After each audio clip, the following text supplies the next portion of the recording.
Assalomu alaykum, sizlar bilan Raider. Bugun sizlar bilan koreyskiy PUBG skachat qilishni o'rganamiz. Koreyskiy PUBG skachat qilish uchun bu Play Marketdan tortiladi, lekin Play Marketga kirib PUBG deb yozsa chiqmaydi. Shuni qanday qilishni o'rganamiz. Kirasizlar mana. Bu bug deb yozsanglar global chiqib keladi. Global. Endi shuni hal qilishni o'rganamiz. Buning uchun bizga manba VPN kerak bo'ladi. Mana bu yerda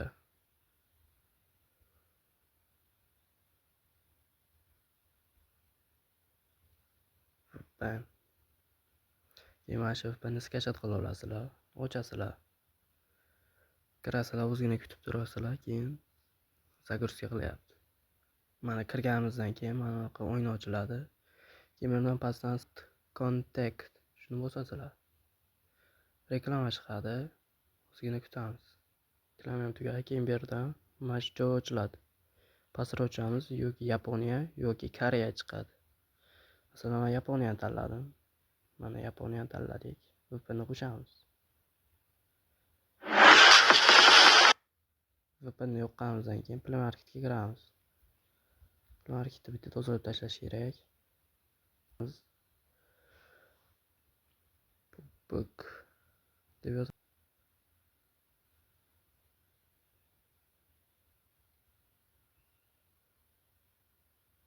Mana koreyskiy PUBG chiqdi.